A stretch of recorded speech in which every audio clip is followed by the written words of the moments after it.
Dans cette troisième partie, je voudrais maintenant rendre grâce à Dieu parce que je sais que cet enseignement touchera le cœur et beaucoup de personnes, beaucoup d'âmes seront délivrées.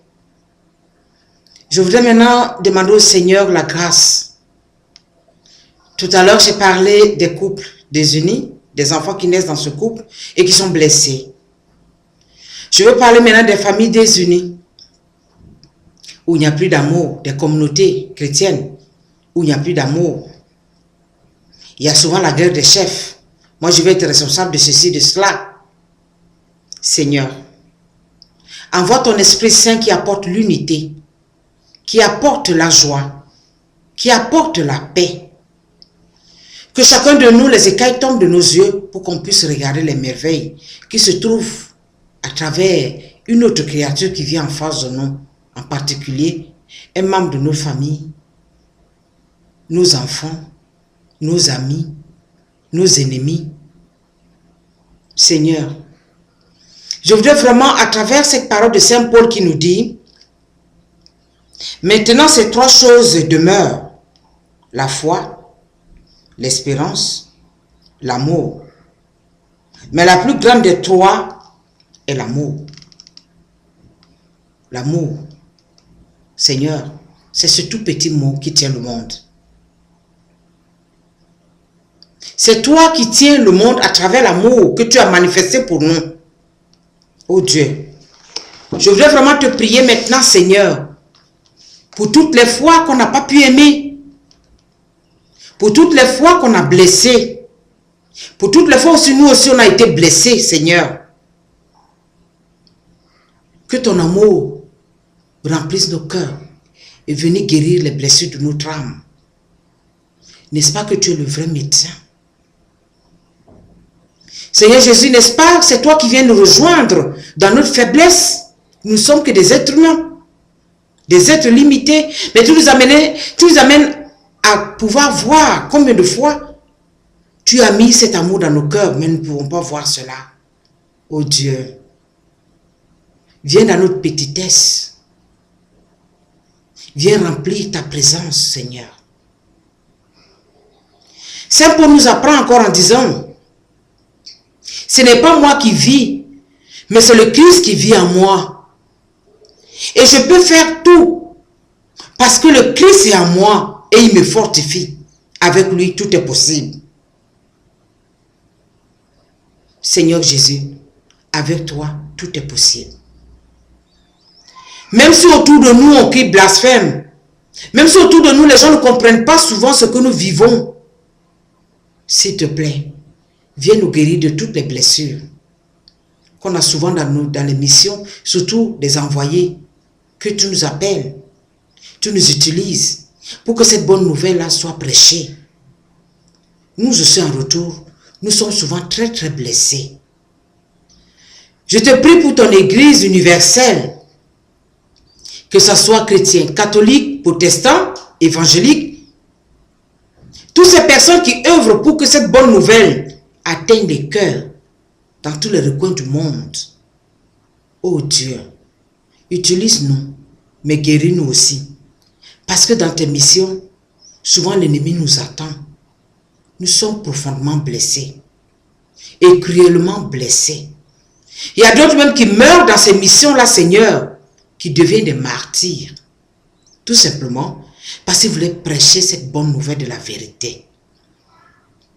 Seigneur, je viens vraiment encore ce soir pour te dire, oh Dieu, regarde Seigneur, jette ton regard compatissant.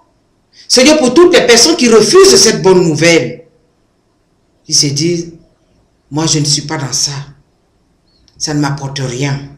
Il est vrai qu'aujourd'hui, le monde que nous vivons aujourd'hui, le siècle que nous vivons aujourd'hui, il y a la technologie, il y a la science, il y a toutes sortes de choses qui nous environnent, qui nous étouffent, et on ne voit pas l'essentiel. On a foi en d'autres choses, mais on n'a pas foi en la parole de Dieu. Seigneur, tu es un Dieu vivant. Tu es un Dieu plein de bonté. Tu nous as dit que tu n'es pas venu pour juger ni pour condamner qui que ce soit. Alors, tu es assis à la droite du Père.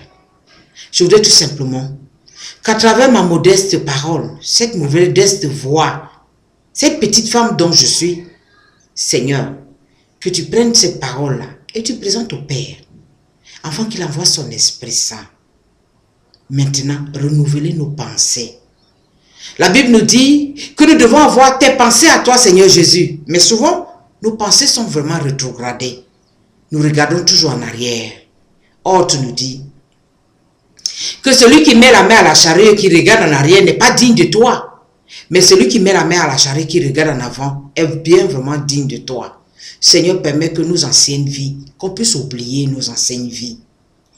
Et que maintenant, Seigneur, où nous sommes nés de nouveau, Seigneur, où nous connaissons la réalité de la vérité de cette parole-là, Seigneur mon Dieu, nous puissions profiter et que notre vie devienne une vie d'aisance, une vie de prospérité, une vie de louange pour Dieu, une vie d'adoration. Parce que, Seigneur, notre mission première, c'est de t'adorer, c'est de connaître ton autorité sur nous. N'est-ce pas que dans la prière de notre Père, tu nous as dit, nous devons dire notre Père qui est dans les cieux. Nous devons sanctifier le nom de notre Dieu quand nous ne devons pas prononcer ce nom-là n'importe comment. Et nous devons appeler l'aide de Dieu en disant que ton règne vienne.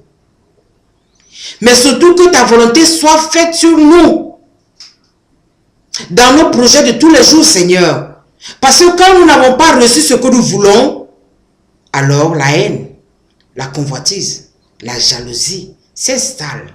Surtout quand nous voyons qu'une autre personne progresse plus que nous. Oh Seigneur. Permets que Seigneur, tous les jours, Seigneur mon Dieu, nous puissions vivre cette parole-là. Dans notre Père aussi, tu nous as dit, demandez votre pain quotidien. Seigneur, que chaque être humain, que ce soit athée ou chrétien, Seigneur, demande tous les jours le pain quotidien. À plus forte raison, nous les chrétiens qui connaissons la valeur de cette demande-là. Permet que nous demandons, mais nous devons avoir la patience pour que cela puisse se réaliser. Et donne-nous la grâce, Seigneur mon Dieu, de pardonner à tous ceux qui nous ont fait du mal.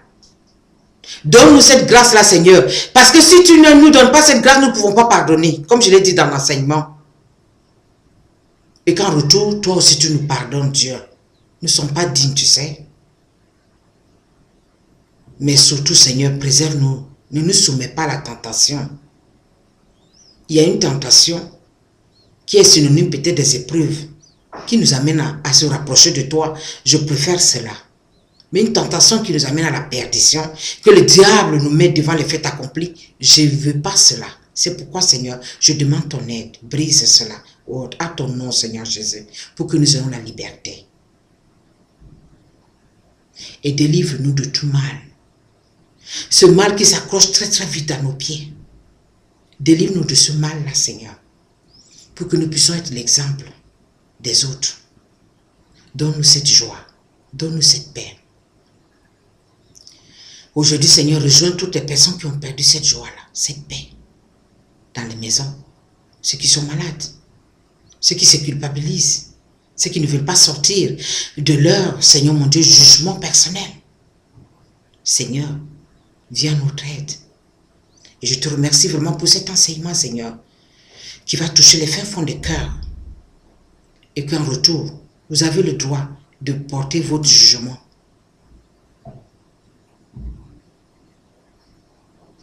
Vous avez le droit aussi de dire ce qui ne vous plaît pas. J'attends votre retour. Merci, frères et sœurs. Amen.